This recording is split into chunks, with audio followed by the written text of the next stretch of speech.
What's going on, everybody? We are back here in some more Supercross 6.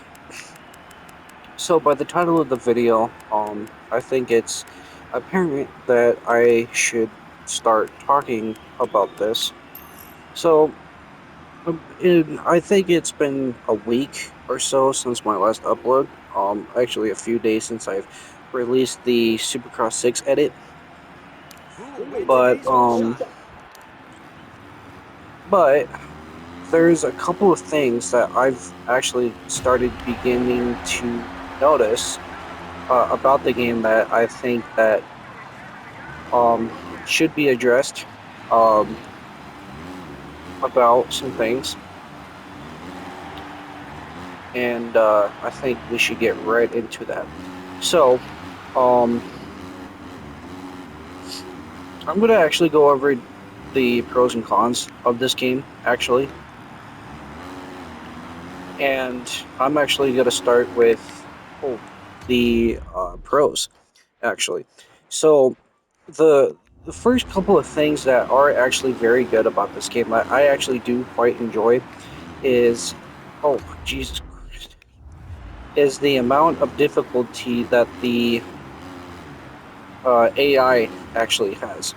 So if you guys are in the career mode or anything like that, you guys will know that maybe in the first season, or something of your 450 career, you will most likely get a 450 title for this game. But as soon as you become a defending champion in the 450 career, you would notice that it's very hard to actually win another championship. Not like it was, Jesus Christ, not like how it was back in Supercross 6 or Supercross 2 and Supercross 3, um, where you can just back to back win championships because the AI actually kind of sucked back then. But in recent times, from 4, 5, and 6, the difficulty of the AI are actually very challenging, or well, not very challenging, but decently challenging. So,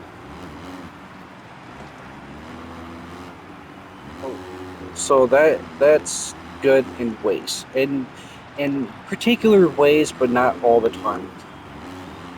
So I think the only good thing I can say about this game is that the AI are a bit challenging.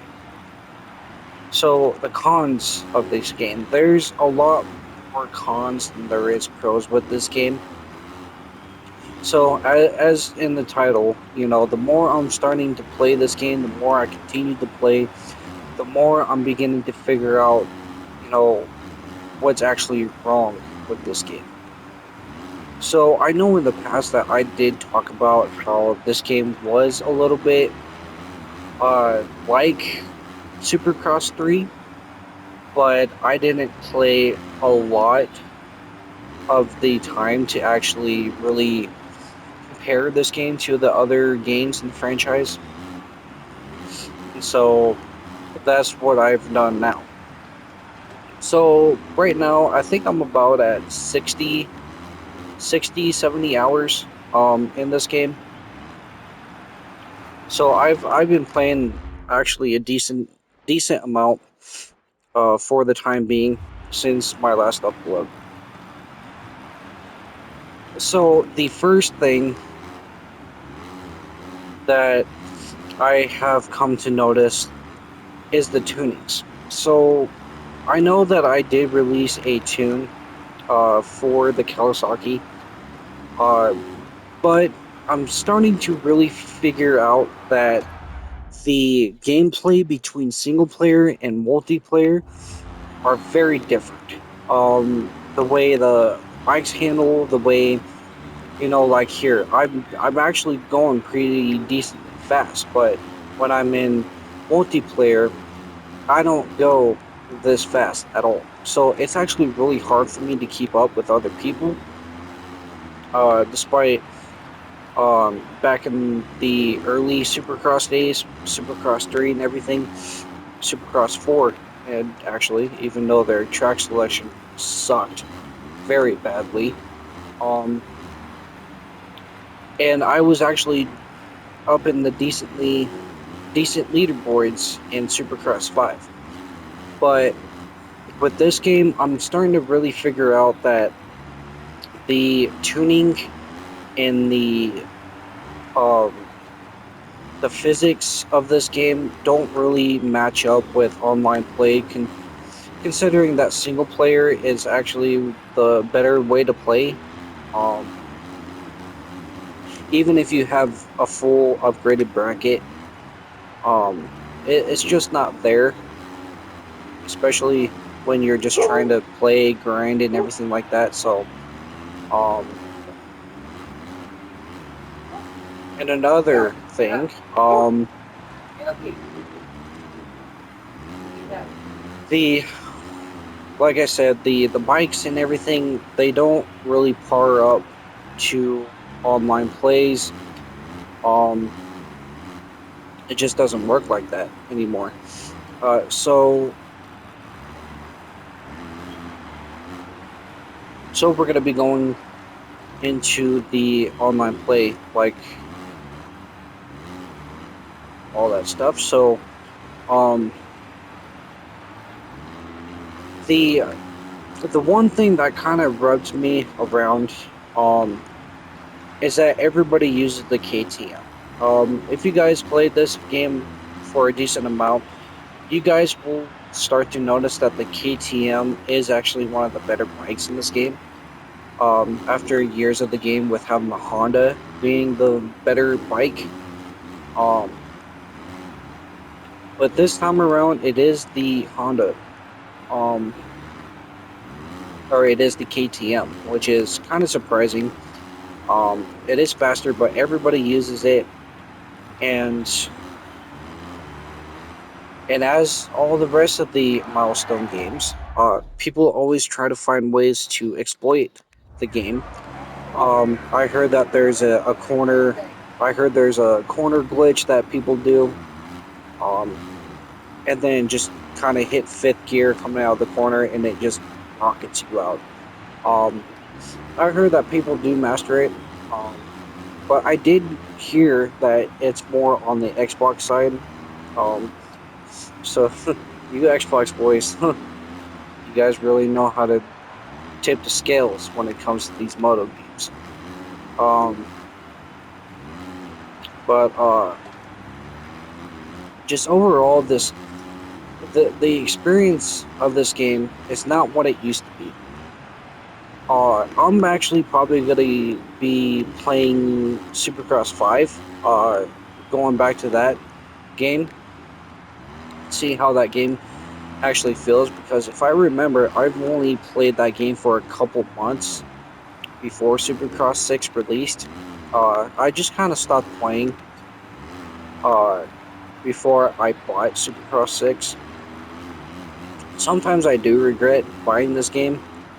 Uh, it is still decently active with online playing, but it's not all that well done. Another pro that I could say for this game is the track selection. So the inside berms on every corner is not really for me. Like I said in the past, that there is a certain way I like to hit corners, um, and I can't do that in this game. There is a couple of tracks on here that only have like one inside berm in every corner or in all the corners, but most of the time these inside berms are there. No, this just no. Other than that, the track design are actually very good. There's actually a couple of tracks in this game that I actually do quite enjoy. Um, Denver is one of them. I think Atlanta and St. Louis. There's actually a couple of tracks I do quite enjoy. Um, but the tracks I don't really like in this game is Atlanta, Daytona, surprisingly, and I think possibly Anaheim. I really do not like the Anaheim tracks at all. Um, they're a lot more bigger scaling than the rest of the tracks. Well, I have actually noticed that almost first half, the first half of all these tracks are a little bit more of a bigger scaling than the rest of the tracks. It's almost like one part of the team did one set of tracks, and then the other part of the team did a second set of tracks, and that was the result. Um, which is kind of weird, but there's a couple of tracks that work with the bigger scaling. There's a couple of tracks that work with the smaller scaling, all that sort of stuff. So, but overall, this game is all right for what it is. I'm probably not gonna continue playing it. Um, just doesn't have that wow factor anymore like Supercross 3 had. But I am gonna be going back and trying Supercross 5 again. Uh, I I I don't like Supercross 4, even though the gameplay is all right, but the track selection just completely sucked. Um, so that's why I'm gonna try the Supercross 5 again. I actually really don't remember much tracks on that game because, like I said, I only played it a couple of months after it released, and everybody switched over to Supercross 6. So I'm gonna be doing that, and I'm gonna be making another.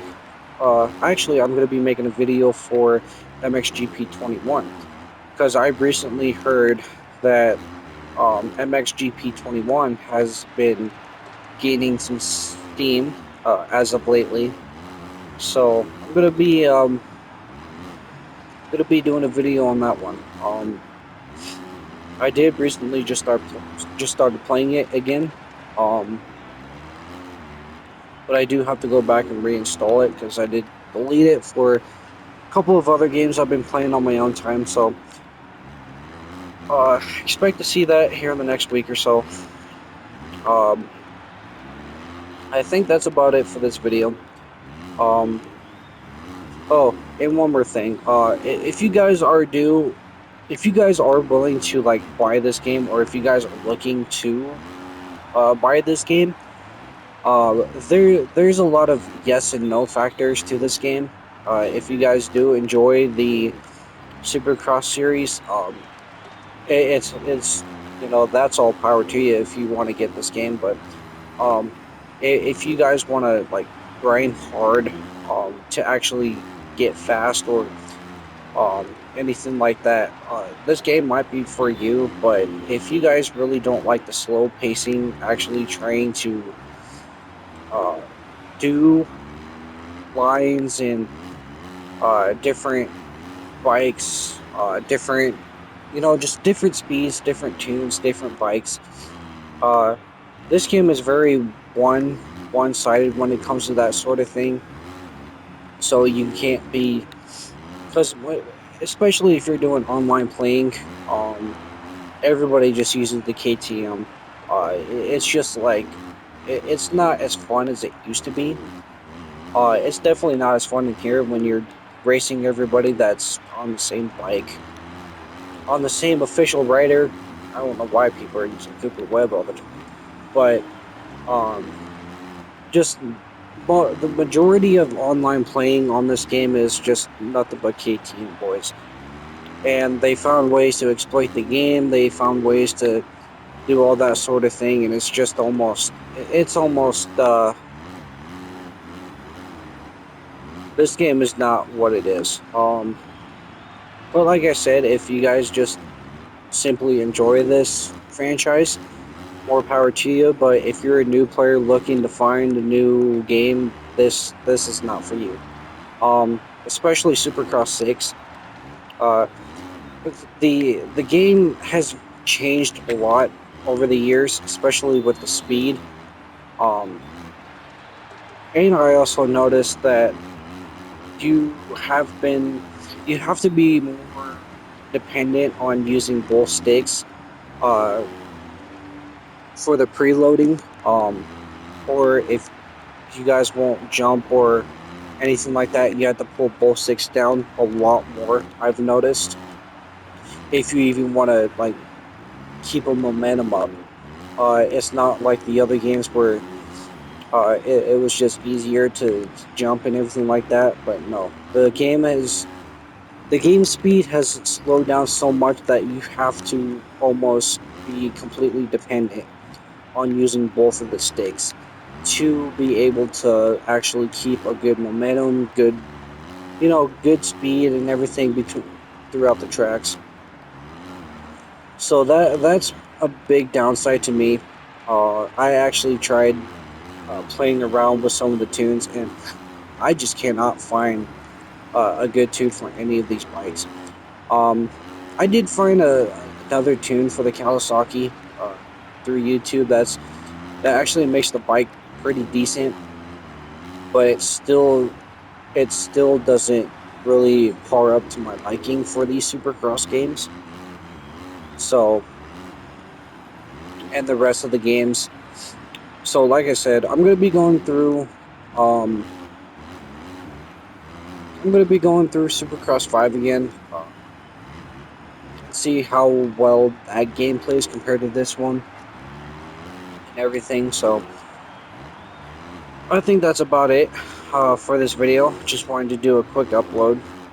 So if you guys enjoyed this video, give it a like and subscribe. Let me know what you guys think down in the comments, and I will see you in the next one. See ya. I don't care. That's a wrap.